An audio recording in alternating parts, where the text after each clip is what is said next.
As some of you may know, I turned 44 this last Saturday.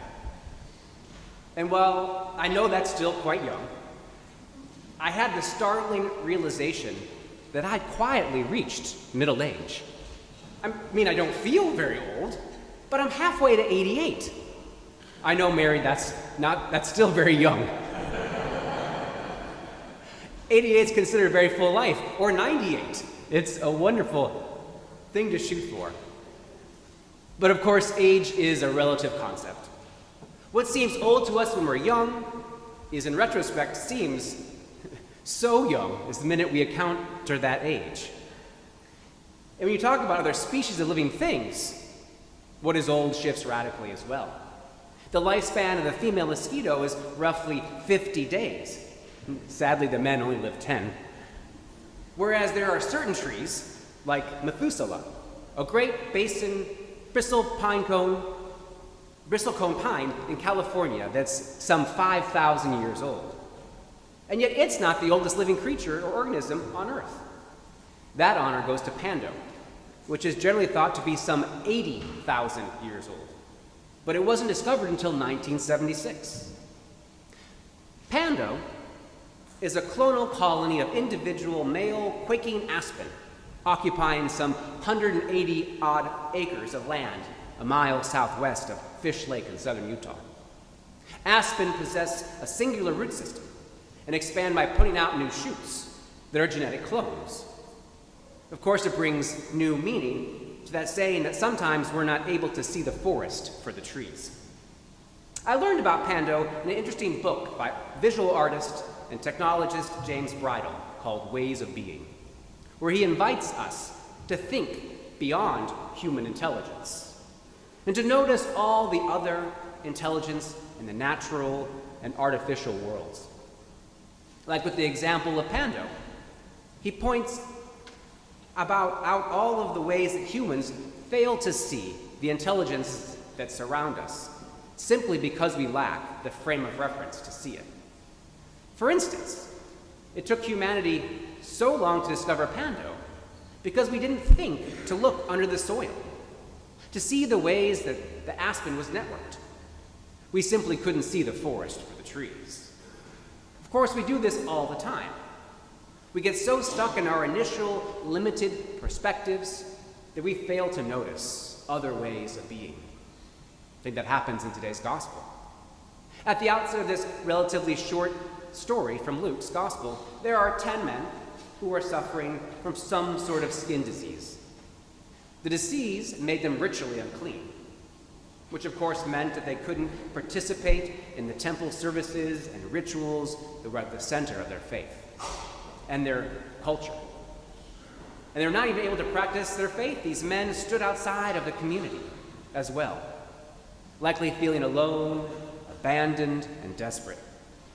And so, as St. Luke tells us, when these 10 men realize that Jesus is coming near, they call out, not simply for comfort or companionship or just someone to listen to their problems, but instead asking if he would have mercy on them and cure them. And he does, all of them. Luke writes, when Jesus saw them, he said to them, "Go and show yourself to the priests."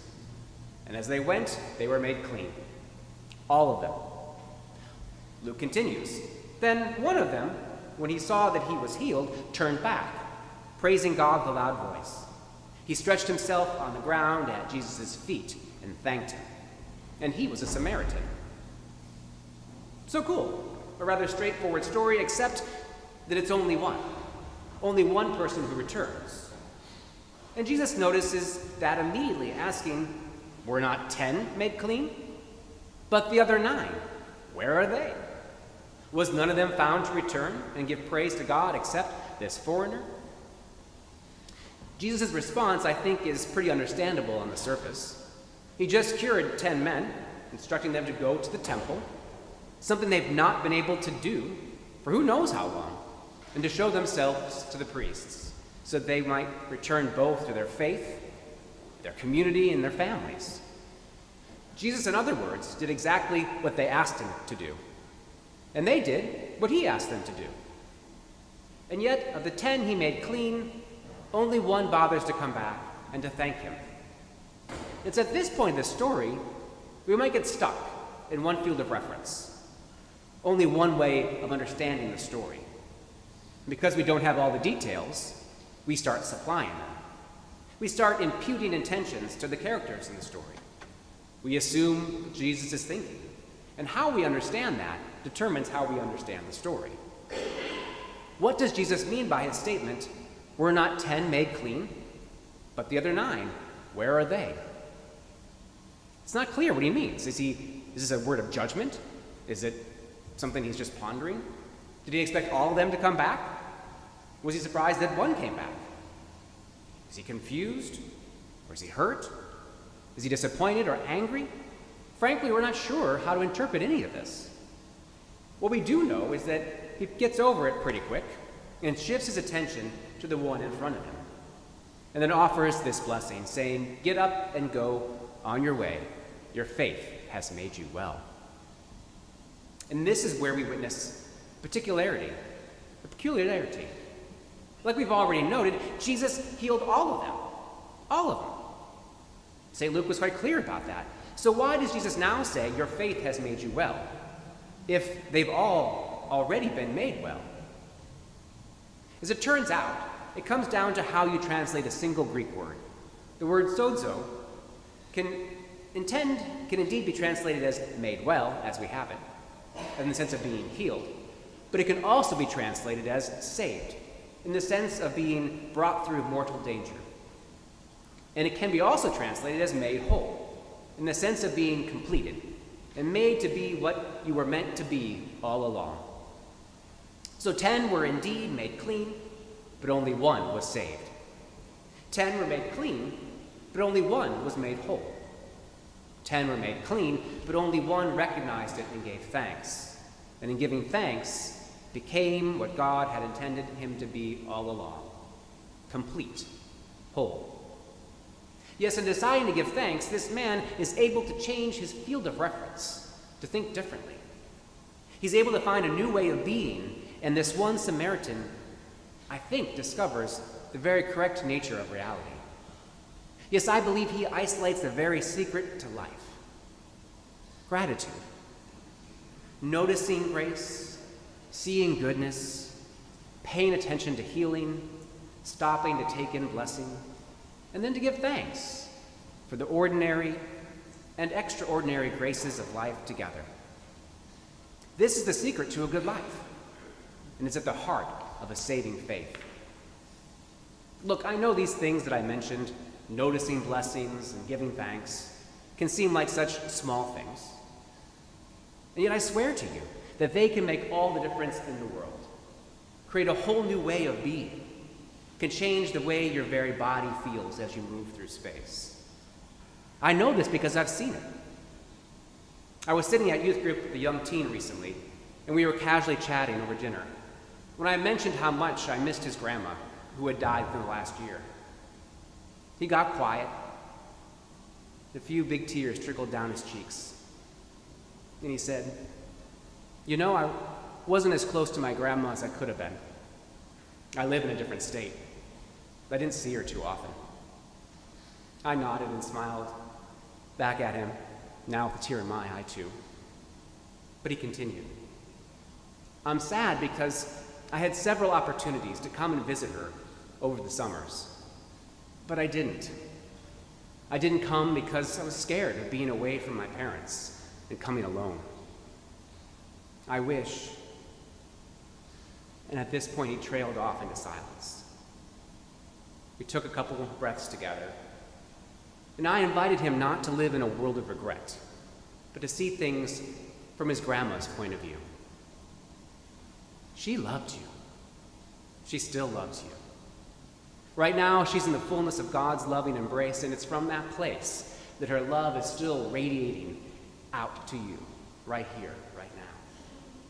We can always feel sad about what we didn't do or what we didn't have. That's one way of being. But there is another way. You can give thanks for every moment you did have.